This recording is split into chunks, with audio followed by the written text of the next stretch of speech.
del Padre, del Hijo y del Espíritu Santo. Amén. Señor Dios nuestro, concédenos vivir siempre alegres en tu servicio, porque en servirte a ti, Creador de todo bien, consiste el gozo pleno y verdadero.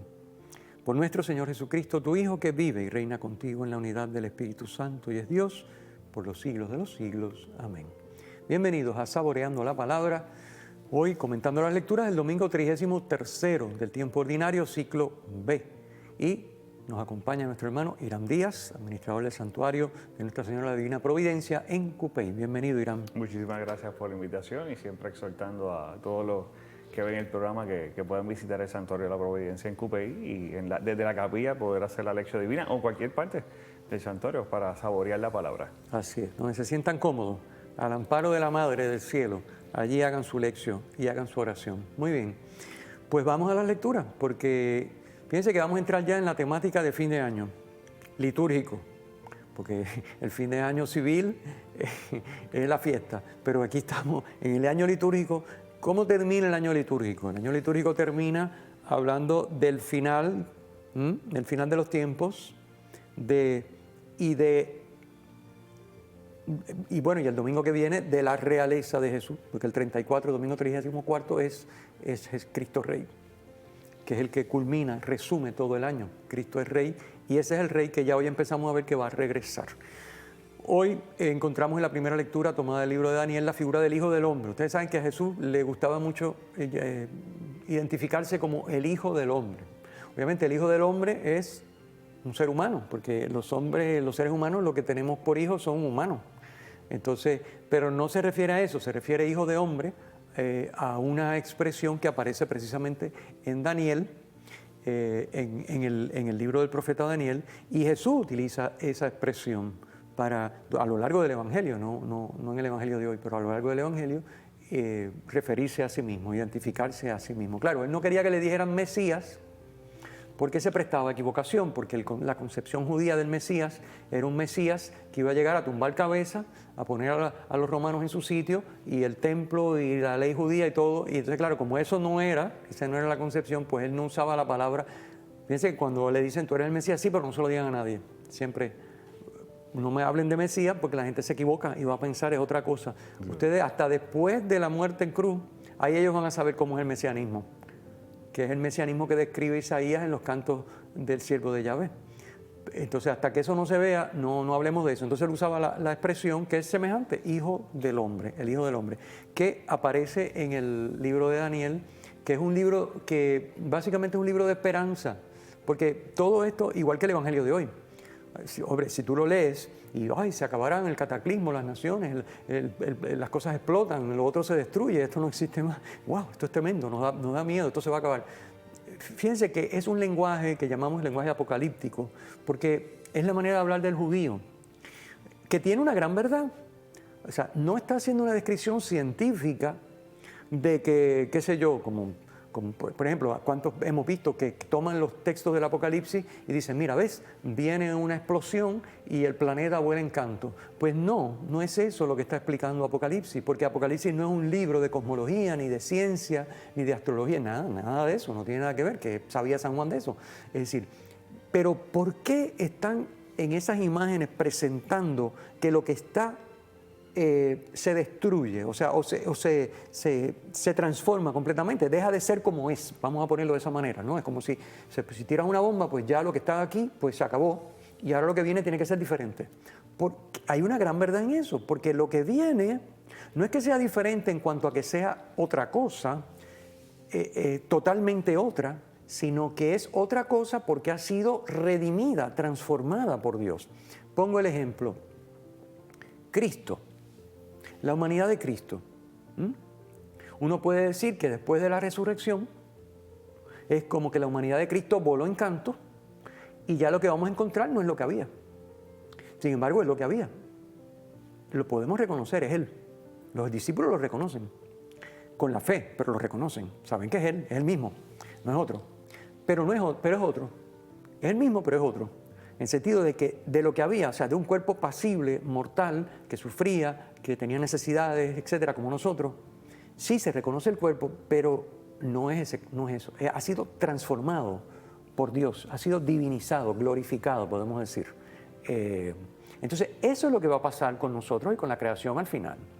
Y Jesús está hablando de eso, de eso. Fíjense que la pregunta surge por el tema de la destrucción del templo de Jerusalén, pero Jesús mezcla el final del templo de Jerusalén, que sabemos que ocurrió en el año 70, versus el final del tiempo.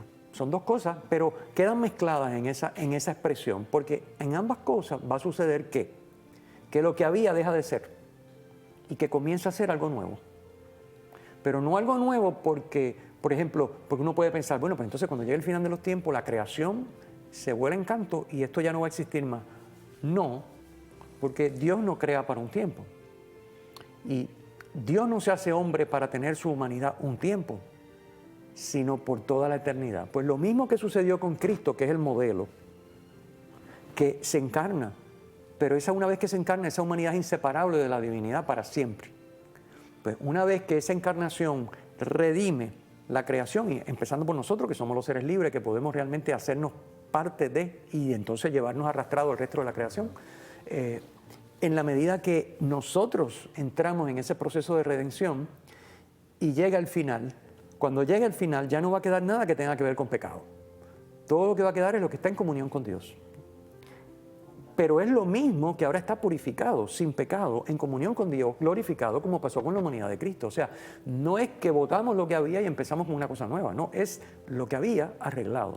Usted mencionaba al principio que era un mensaje esperanzador, porque por eso. Entonces Daniel posiblemente se lo está diciendo a una comunidad que está viendo distintas realidades y piensa que todo se va a acabar, y le está diciendo, no, es que al final, todo lo que es pecado o todo lo sale, quien va a ganar va a ser Claro. va a ser. Es una esperanza, o sea, al final sucede lo que queremos, que lo que está mal y que lo que nos hace daño se acaba, pero no se acaba todo. Así que es un mensaje de esperanza. Bien, pausamos y regresamos.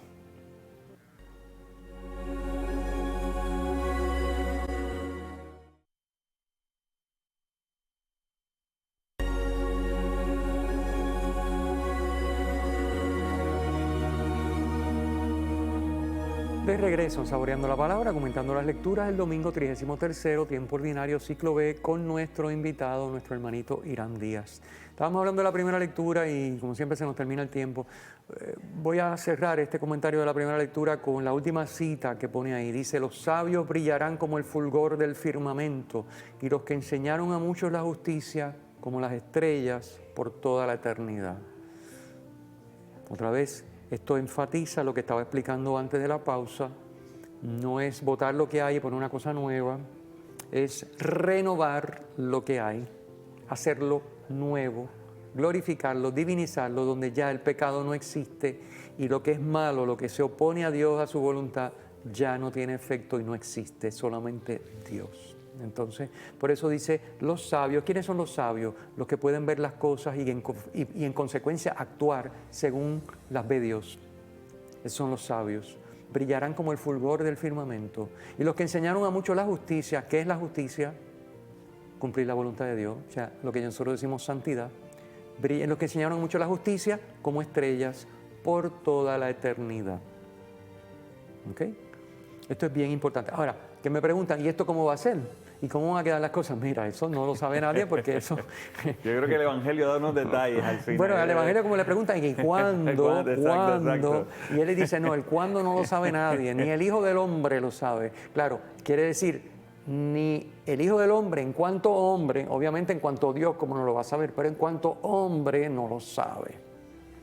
Pero si él no dice más nada y no dice el cuándo, dice que el Hijo del Hombre no lo sabe en cuanto hombre, pues imagínense quien pregunte y cómo va a ser esa transformación. Y pues alguien que nos explique cómo fue la transformación del cuerpo de Cristo después de la resurrección. Si alguien nos explica eso, a lo mejor podemos intuir algo, pero eso no lo sabe nadie. Porque eso ya no es ciencia, eso no es algo que podemos analizar, que podemos constatar, que podemos decir cuál es el procedimiento para llegar del cuerpo muerto al resucitado. Eso no, porque es una obra que está incluso fuera de tiempo y espacio, una obra directa de Dios. O sea, ahora que va a pasar eso, claro, por eso como tú decías, Irán, la primera lectura es una lectura de esperanza. Por lo que nos está diciendo, mira, estamos chavados, están campeando por su respeto la gente que hace cosas malas, nos están fastidiando la vida, nosotros mismos nos sentimos tentados y cuántas veces caemos, pero ese no es el final. El final es que todo va a ser renovado, va a ser transformado y los sabios brillarán como el fulgor y los que enseñaron a la justicia brillarán como estrellas por toda la eternidad. Cualquier persona que tenga ese sentimiento en estos momentos esto es lo que tiene que mirar. No sé, exacto, tiene que mirarlo porque mucha gente puede llegar a la conclusión de decir apague y vámonos, pues ¿qué yo hago? No.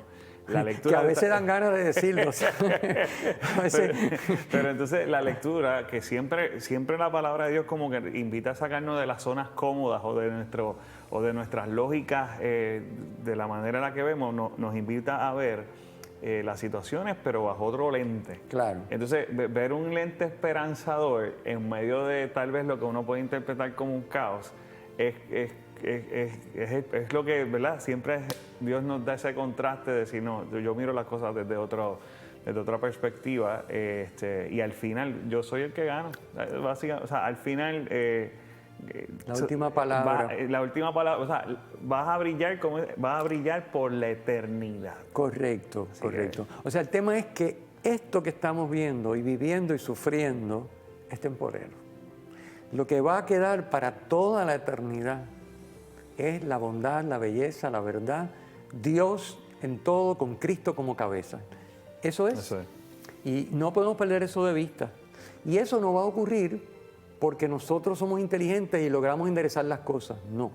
Eso va a ocurrir porque nosotros somos sabios tratando de dejarnos transformar la mente y el corazón por Dios. Vamos a buscar la manera de seguir su voluntad. Y Él nos garantiza el resultado. Esto es bien importante, porque a veces, claro, uno se le olvida este otro detalle, se mira uno, mira cómo están las cosas y dice, bueno, esto no hay solución. Claro, humanamente no hay solución, pues ya lo sabemos. Uno puede hacer un poquito mejor, un poquito peor, se levanta, se cae, en fin. Pero ¿de quién es la solución? De Dios. Por eso el secreto está en abrirse para que Dios actúe en el mundo. ¿Y cómo lo hace? A través tuyo y mío. Porque ¿cómo lo hace? A través tuyo y mío. O sea, que nos abrimos, buscamos vivir en su voluntad y el Señor, como hemos visto en programas anteriores, que hemos hablado del mandamiento del amor, Dios en nosotros, como explica Benedicto XVI, Dios que es amor en nosotros, le permitimos y Él ama. Y empieza la transformación. Correcto. Hasta que llegue la culminación final después de todo esto. Fíjense que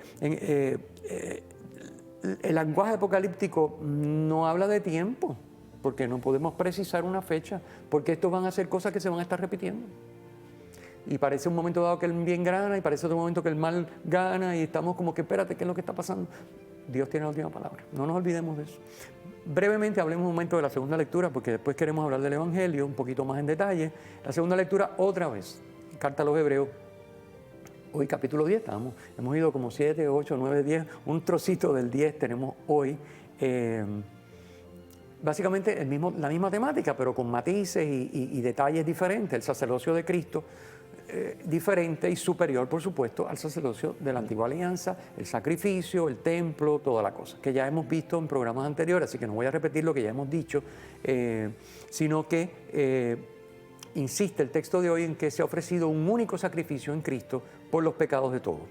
Su sacrificio, ya lo dijimos antes, pero es único, es completo, es eterno, es definitivo y es radicalmente distinto a todos los sacrificios anteriores porque es, en vez de ser un sacrificio que busca expiar los pecados, este sacrificio, como Cristo no tiene pecado, lo que hace es que destruye al pecado expulsándolo de la vida. O sea, Cristo destruye el pecado expulsándolo de su vida, Él no tiene pecado. ¿Ven? Fiel completamente a la voluntad de Dios. Claro que Cristo también a nosotros, que no lo hemos expulsado por completo, nos lo perdona cuando venimos con pecados. Que eso es parte de, porque si ya yo lo tengo, ¿qué voy a hacer? Me lo tiene que perdonar, no hay otra. Por eso es tan importante confesarse. Esto no es una opción de decir, bueno, ya Dios es bueno, Él sabe, Él me conoce. No. Hay que confesarse, porque yo necesito que Él actúe sobre mi pecado y lo borre y repare parte de ¿cómo se llama? De las consecuencias de ese pecado en mi vida. Entonces, eso es bien importante. Pero Cristo aniquila el pecado, por un lado porque lo perdona, pero en su vida Él lo hace porque lo expulsa completamente de su vida. En su vida no hay pecado. Y entonces Él me dice a mí, participa de mi vida. Participa de mi vida. Y mi vida expulsa el pecado de la tuya. Ese es el asunto. ¿Y cómo participo yo de la vida de Cristo? Ya lo hemos dicho 500 veces, pero vamos a repetirlo, porque a veces uno dice, bueno, Cristo es la palabra encarnada. Cristo se encarna para expulsar el mundo de su entorno. Por eso Él dice, llegó el reino. El reino es donde ya no hay pecado. Nosotros estamos entrando y saliendo del reino. pero el reino es donde no hay pecado. Donde está Cristo no hay pecado. Entonces, Cristo viene a nosotros. ¿Cómo viene Cristo a nosotros? ¿Cómo viene la palabra encarnada a nosotros? ¿Cómo se encarna en nosotros? Por medio de la palabra escritura y por medio de la palabra sacramento, lo hemos dicho en otros programas. Entonces, consumiendo palabra escritura, consumiendo palabra sacramento, de manera particular la Eucaristía y la confesión previa, por supuesto, viene esa palabra, se encarna en nosotros y expulsa el pecado. Hasta que nosotros, con nuestra debilidad y con nuestra libertad mal encauzada, le volvemos a abrir las puertas de par en par al pecado y volvemos a repetir el ciclo. Pausamos y regresamos luego.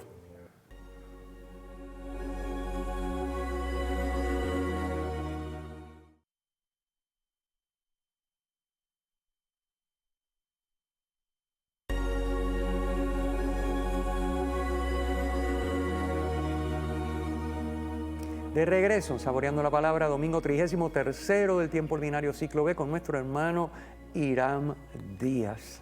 Dime, Hiram. Quería destacar de esta segunda lectura rápidamente antes de pasar al Evangelio. Claro. Que Pablo le dirige esta carta a los hebreos.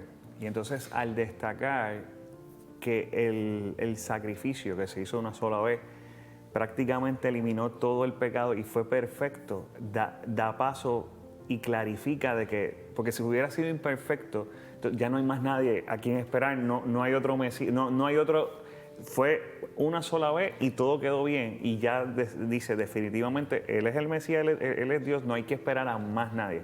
Por eso yo creo que hemos visto en todas estas lecturas la insistencia de que fue un solo sacrificio perfecto, Él es el templo y Él prácticamente... esa es la diferencia entre el sacerdocio de Cristo y el sacerdocio de la antigua alianza.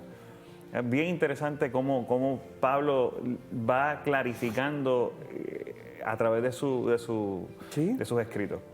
Va pasando ahí poco a poco. Fíjense que hemos ido un montón de domingos hablando, viendo trocitos de Carta a los Hebreos. Por trocitos y trocitos y trocitos. Bien, pasemos entonces al Evangelio. El Evangelio, como ya hemos adelantado, pues viene de la pregunta que le hacen a Jesús sobre el tema del templo, ¿verdad? Y Jesús entonces responde el texto que encontramos aquí hoy. Obviamente ellos están admirando la belleza del templo, esto está maravilloso, que cosa tan extraordinaria, ¿no? Podríamos decir, una analogía podría ser uno hace 15 años admiraba las Torres Gemelas y decía, wow, esto es una obra de ingeniería espectacular. Imagínate tú este edificio con todo lo que tiene, toda la gente que tiene, los ascensores, todo el revolú. Y entonces Jesús dice, sí, pero ¿sabe qué? Podemos coger el texto que está aquí. En aquellos días después de la gran angustia, el sol se oscurecerá, la luna no dará resplandor, las estrellas caerán del cielo, los astros se tambalearán. ¿Qué está diciendo? ¿Está dando una descripción astrológica? No. Está utilizando lenguaje apocalíptico. Es la manera en que el judío entendía que se iba a dar la transformación del mundo cuando Dios llegara para hacer justicia. O sea, para decir, bueno, aquí, y acuérdense que para ellos hacer justicia es diferente a la de Cristo. Por eso repito, como expliqué ahorita, Cristo no quería que dijeran que él era el Mesías, se llamaba a sí mismo Hijo del Hombre.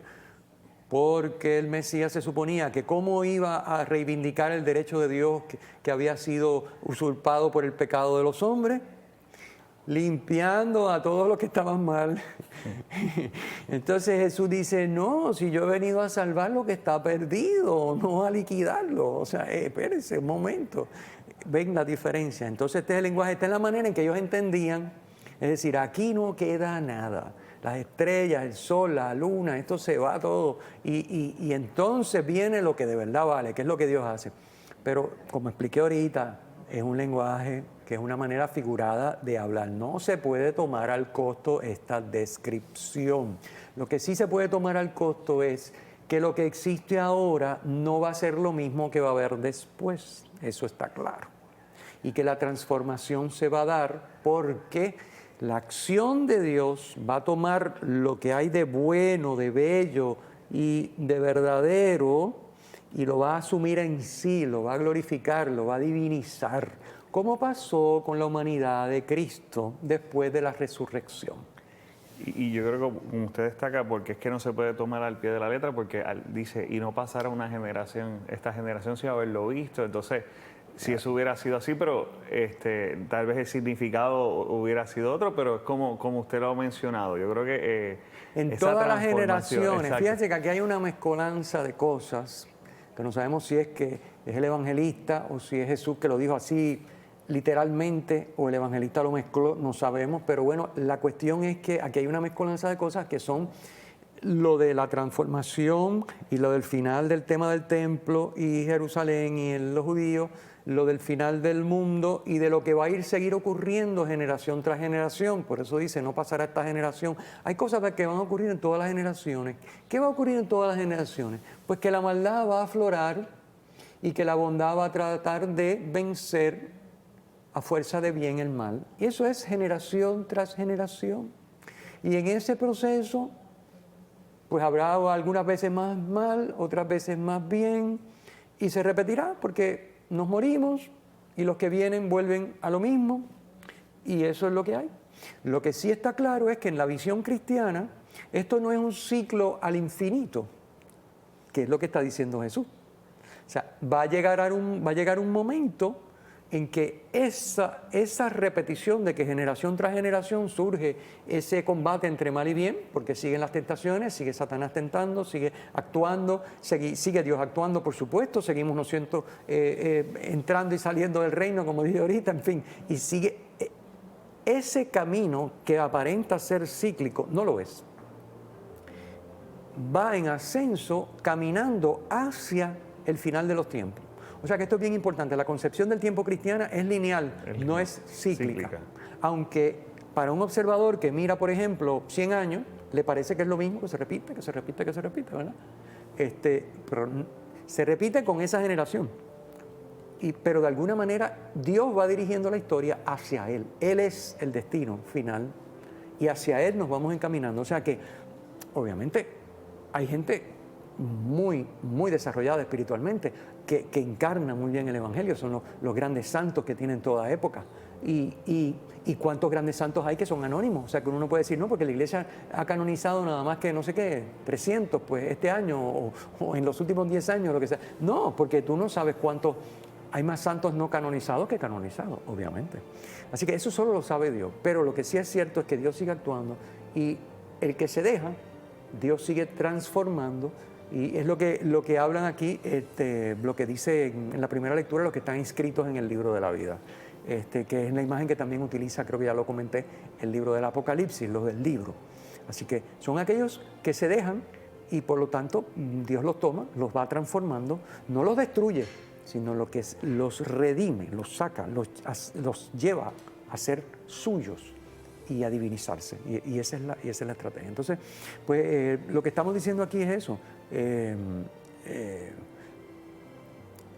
Fíjense que estamos en la parábola de la higuera y el final básicamente de este evangelio es, como eso es así, ustedes manténganse activos, vigilantes, abiertos en todo momento a lo que Dios pide, para tratar, como vimos el domingo pasado, de amar a Dios y al prójimo con todo lo que son y tienen.